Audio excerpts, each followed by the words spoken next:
Hello guys, एक और नए वीडियो में आप सभी का स्वागत है। अपन बात कर रहे थे साथियों राजस्थान की ज्योग्राफी के बारे में। राजस्थान की ज्योग्राफी के अंदर से देख रहे थे स्थिति विस्तार के बारे में। अपन देख रहे थे एकदम शून्य से अपन ज्योग्राफी स्टार्ट की है साथियों। मैं आपको एक सजेशन दूंगा कि आप ज्योग्राफी को पढ़ो तो जो एमसीक्यूज लोगों ने श्रृंखला चला रखी है ना, उन श्रृंखला के बजने से बचाए आपको क्या करना है, एक थ्योरी के रूप में आपको अध्ययन करना है, जो बहुत ज़्यादा आपके लिए बेनिफिट काम करेगी। जब तक आपकी थ्योरी क्लियर नहीं होगी तब तक आपके एमसीक्यूज नहीं होंगे। जब आपकी थ्योरी क्लियर हो जाएगी तो आपको जो एमसीक्यूज आप करोगे तो वो सारे के सारे आपको सरल लगने लगेंगे। ठीक है, अपन बात कर रहे थे किसके बारे में, लास्ट वीडियो के अंदर से देख रहे थे साथियों, जो नए ज़िले हैं ना उनके बारे में अपन देखने वाले थे। तो आज बात करते हैं, देखो राजस्थान के अंदर से जो नए ज़िले बने हैं नवीनतम डाटा के अनुसार अपन बात करेंगे जो अभी वर्तमान में है। ठीक है, तो देखो जो अभी जो नए ज़िले बने हैं उसमें से कोटपुतली बेरोड आ जाता है, जिसको अलवर और जयपुर से अलग कर बनाया गया है। 34वां जिला हो गया। 35वां बात करते हैं खेरतल तिजारा, जो अलवर से अलग कर बनाया गया है। फिर फलोदी आ जाता है, जो जोधपुर से अलग कर बनाया गया है। ठीक है, जो किससे साथ में टच होता है ये भी याद रखना, अंतर्राष्ट्रीय सीमा के साथ में इसकी सीमा लगती है। बालोतरा हो गया, जो बाड़मेर से अलग कर बनाया गया है। और बाद में जाता है साथियों कौन सा, डीडवाना कुचामन, जो नागौर से अलग कर बनाया गया है। बाद में बात करें 39 आ जाता है साथियों कौन सा, ब्यावर आ जाता है, जो ब्यावर को अजमेर, पाली, भीलवाड़ा और राजसमंद से अलग कर बनाया गया है। सलूम्बर के बारे में बात करें तो उदयपुर से इसको अलग कर बनाया गया है। और डींग है भरतपुर से अलग कर बनाया गया है। अभी वर्तमान के डेटा के अनुसार बात करें तो राजस्थान के अंदर से 41 तो ज़िले हैं। कितने ज़िले हैं? 41 ज़िले आपको देखने को मिलेंगे। 41 ज़िले और 7 संभाग हैं। कितने संभाग हैं? 7 संभाग हैं। इतना थोड़ा सा याद रखना। ये रहा आपके पास में लेटेस्ट जो मैप है, इसमें अलग अलग दिखा रखा है कि जो नवीनतम ज़िले बने हैं उनके हिसाब से।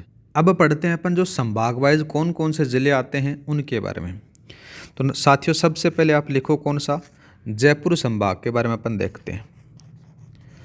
जयपुर संभाग, जयपुर संभाग के बारे में बात करें तो इसमें से कितने ज़िले आते हैं साथियों? इसमें 7 ज़िले आते हैं। कितने आते हैं?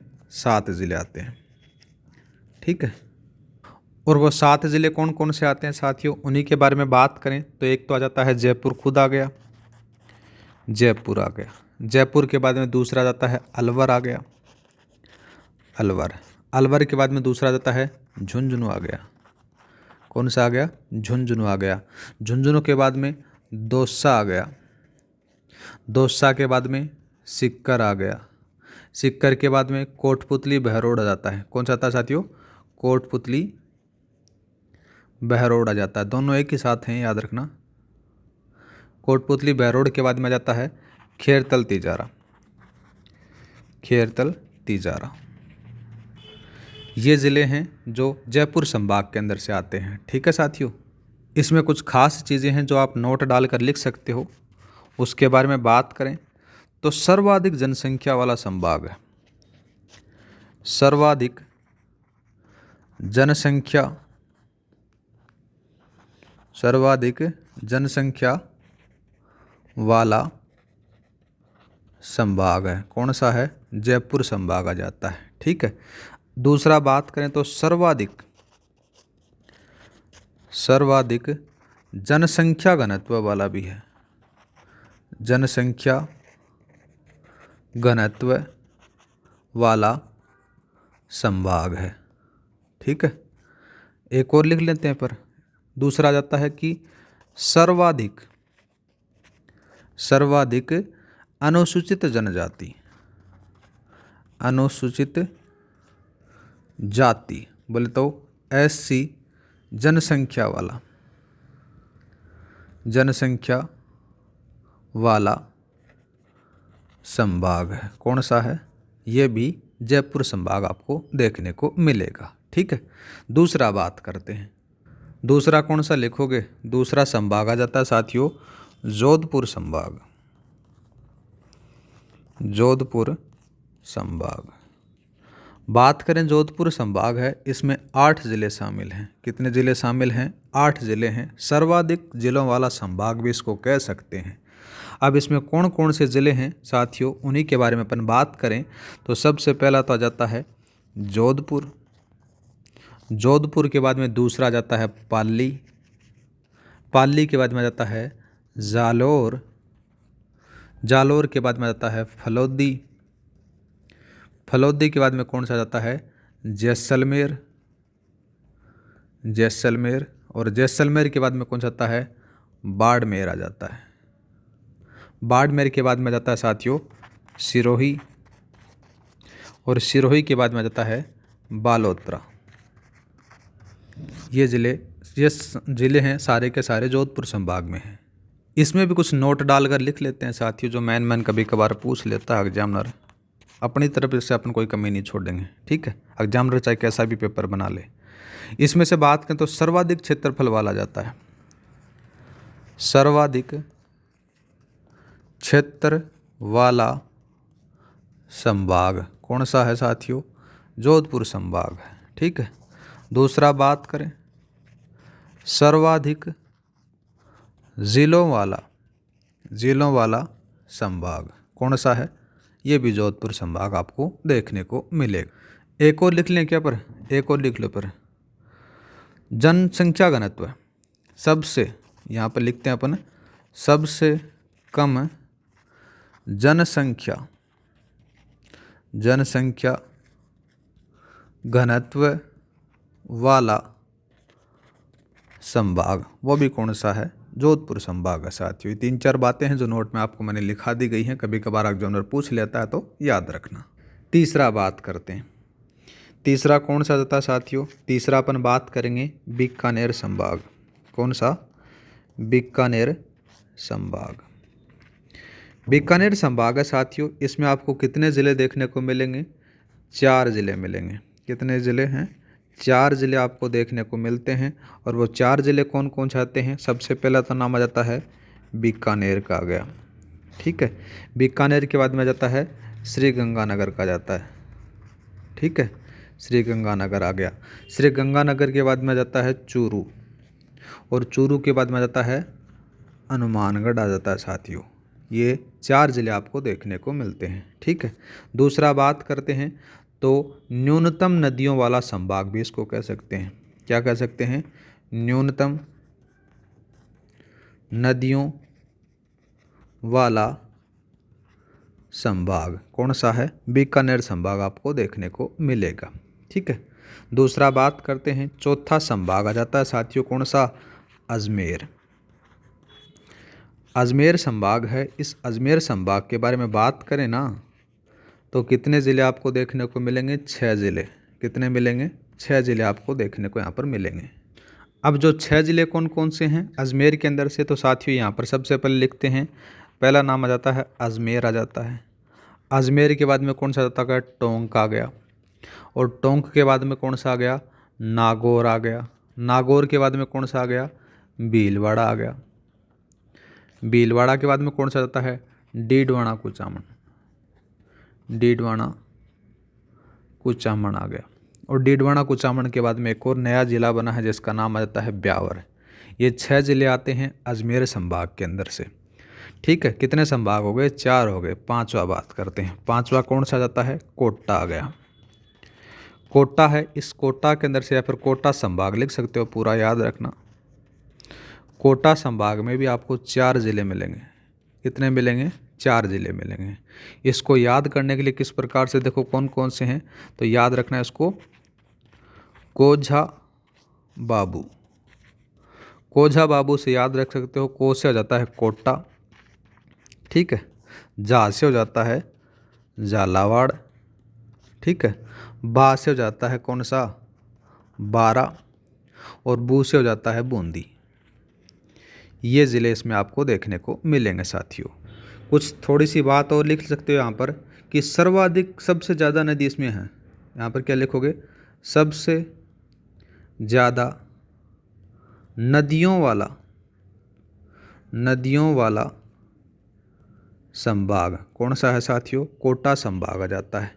एक थोड़ा स्पेशल में और लिख लेते हैं अपन, क्या लिखोगे, यहाँ पर लिखो बीकानेर, बीकानेर व कोटा, ये दोनों सबसे कम जिलों वाले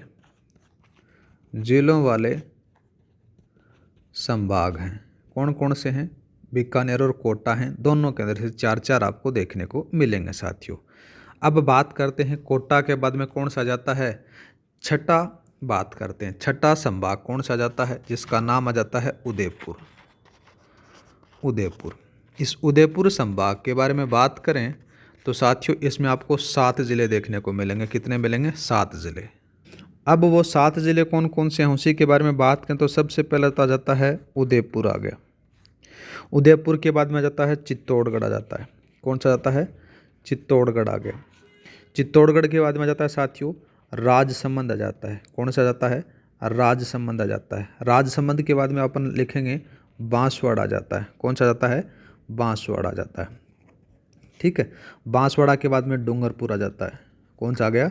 डूंगरपुर आ गया। डूंगरपुर के बाद में प्रतापगढ़ आ जाता है। प्रतापगढ़ आ गया। ठीक है, और एक अभी जो नया बना है उसका नाम आ जाता है सलूम्बर। ये ज़िले हैं जो उदयपुर संभाग में आपको देखने को मिलेंगे। अब साथियों जो 7वां संभाग आता है, सबसे नवीनतम संभाग, नाम आ जाता है उसका भरतपुर। क्या नाम आता है साथियों? भरतपुर आ जाता है।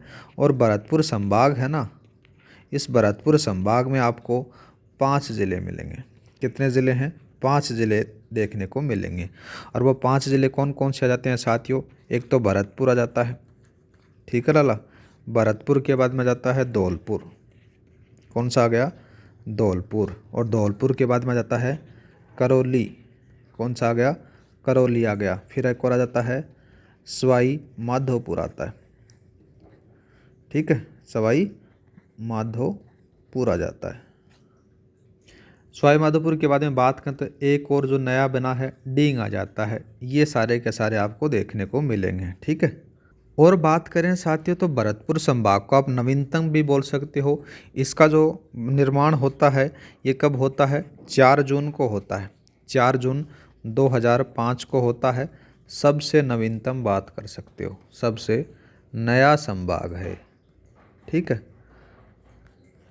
इसी के साथ में आपकी जो स्थिति विस्तार का जो टॉपिक है ना साथियों, यहाँ पर कंप्लीट हो जाता है। ये 3-4 क्लासेज आप देखने के बाद में स्थिति विस्तार के जितने भी एमसीक्यूज़ हैं आप सारे लगा सकते हो। सारे के सारे आपके एमसीक्यूज़ हो जाएंगे साथियों। उम्मीद रहेगी कि आपको स्थिति विस्तार का जो टॉपिक है बढ़िया तरीके से तैयार हो गया होगा। ठीक है, मैंने मेरी तरीके से 100% आपको समझाने की कोशिश की है।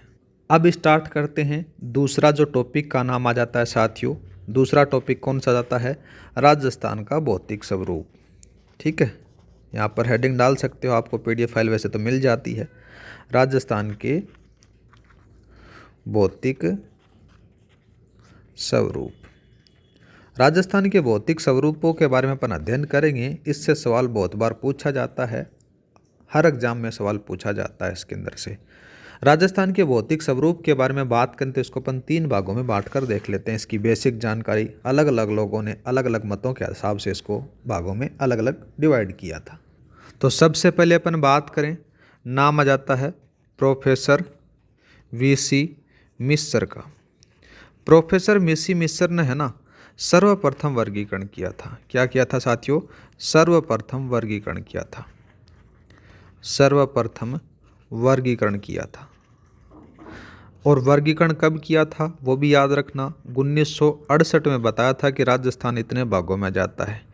ठीक है, और ये बात किस में लिखी गई है वो भी थोड़ा सा याद रख सकते हो आप। जैसे पुस्तक आ जाती है स्टैंडर्ड जो पुस्तक, अपन उन्हीं के बारे में बात करेंगे। राजस्थान का भूगोल। राजस्थान का भूगोल। राजस्थान का भूगोल है जो भाग कौन सी है? 7वां है। 7वां भाग के अंदर से बात करें, पुस्तक का नाम तो ये है पर लेकिन इसको डिवाइड किया गया है कितने? 7 भागों में डिवाइड किया गया है। ठीक है, पुस्तक का नाम क्या है? राजस्थान का भूगोल है। राजस्थान के भूगोल के अंदर से वीएन मिस्र के द्वारा सर्वप्रथम वर्गीकरण किया गया 1968 के अंदर से। और कितने भागों में बांटा गया? 7 भागों में बांटा। अब वो 7 भाग कौन कौन से हैं उनके बारे में अपन बाद में बात करेंगे।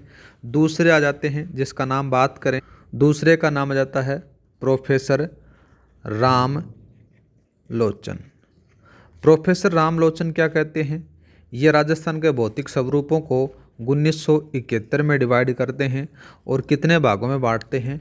2 भागों में बताते हैं। ठीक है, कितने भागों में बताते हैं? 2 भागों में बताते हैं।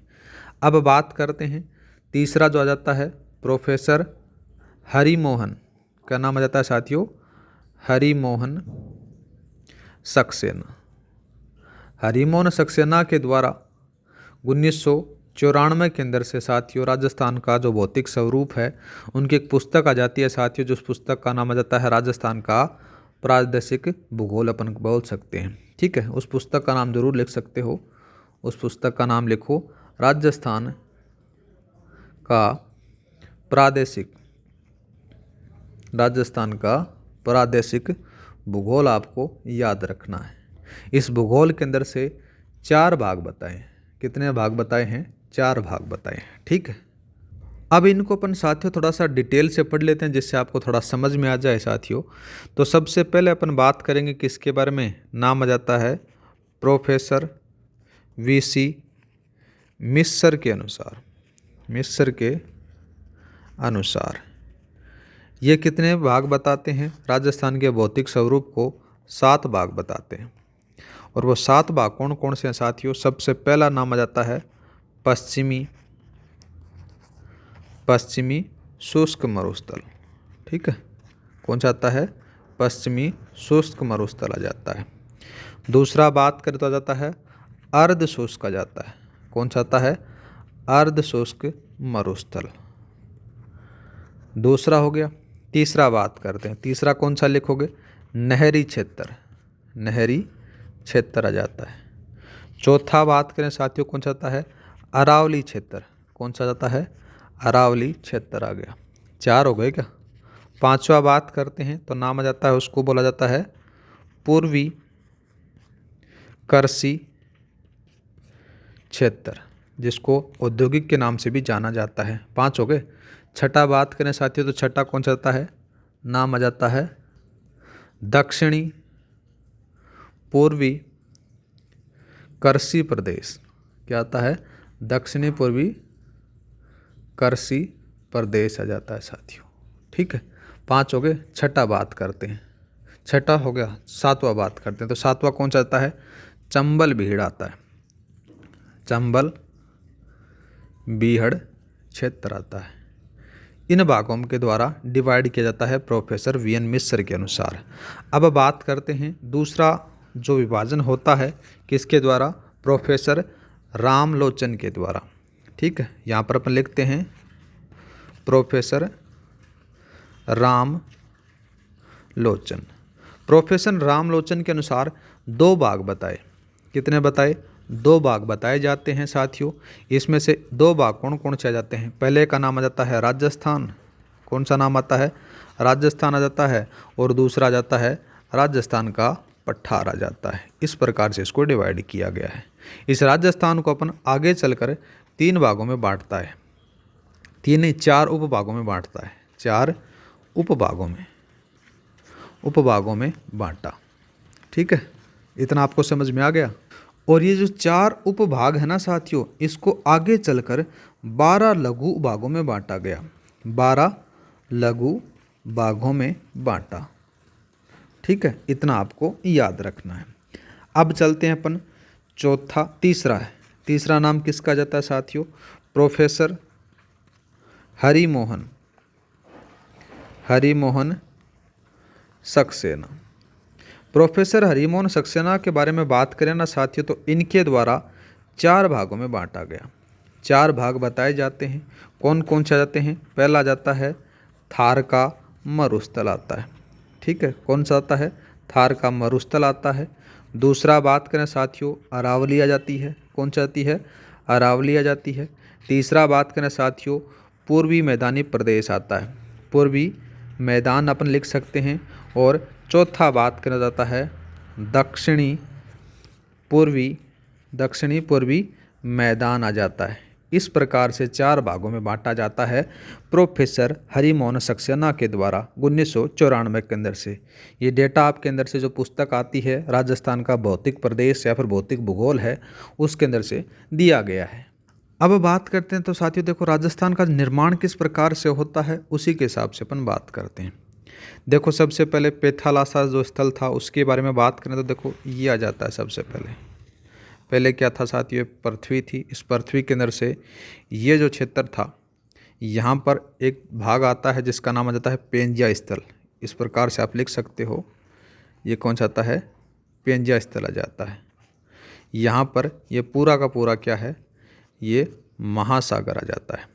क्या जाता है साथियों, महासागर आ जाता है।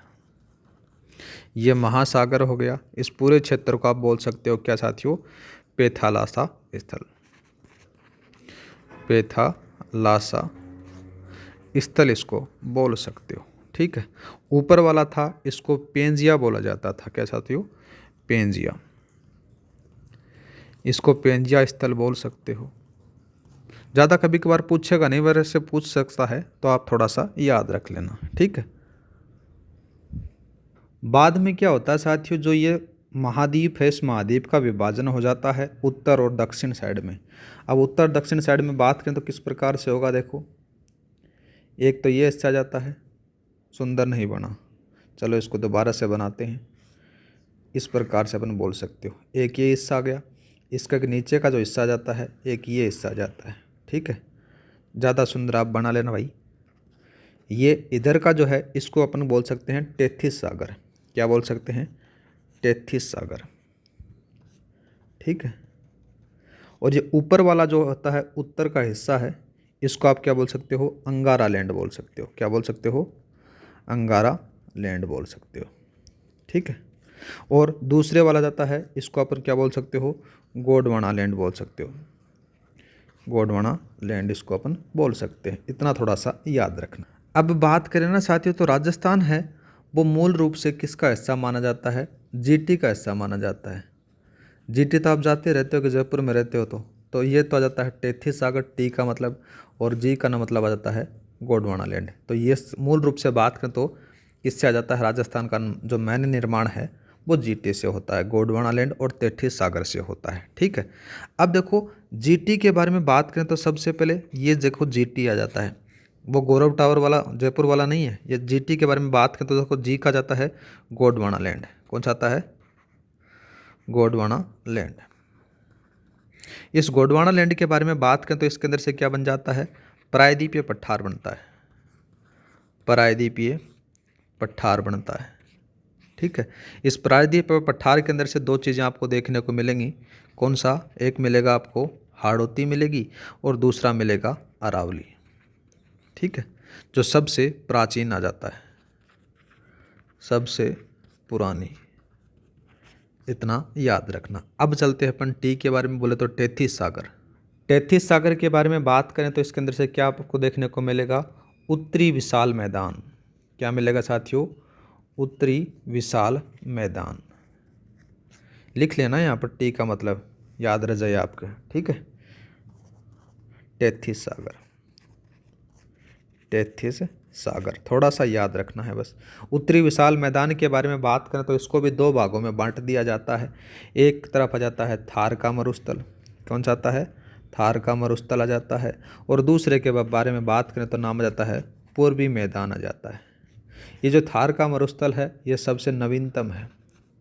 क्या जाता है साथियों, नवीनतम आपको देखने को मिल जाए। तो साथियों आज के लिए अपन इतनी ही चर्चा करते हैं। आगे की जो चर्चा करेंगे अपन नेक्स्ट वीडियो में चर्चा करेंगे, जिसके अंदर से जो थार का मरुस्थल है राजस्थान में कितना आ जाता है, अरावली का कितना आता है, पूर्वी मैदानी भाग का कितना आता है, हाड़ौती का क्षेत्र का कितना आता है, कितनी जनसंख्या निवास करती है, वो सारी की सारी चीज़ें अपन नेक्स्ट वीडियो में चर्चा करेंगे। उम्मीद करता हूँ कि आपको स्थिति विस्तार का जो टॉपिक है उसमें कोई भी डाउट नहीं रहा होगा। सारे के सारे आपके डाउट क्लियर हो गए होंगे। क्लास अच्छी लगी तो लाइक और सब्सक्राइब करना न भूलें। क्लास की पीडीएफ फाइल आपको टेलीग्राम पर मिल जाएगी। टेलीग्राम का लिंक डिस्क्रिप्शन में दे रखा है, वहाँ पर जाकर आप डाउनलोड कर सकते हो। हर क्लास की पीडीएफ वहाँ पर आपको उपलब्ध रहेगी। आज के लिए इतना ही। जय हिंद, जय भारत।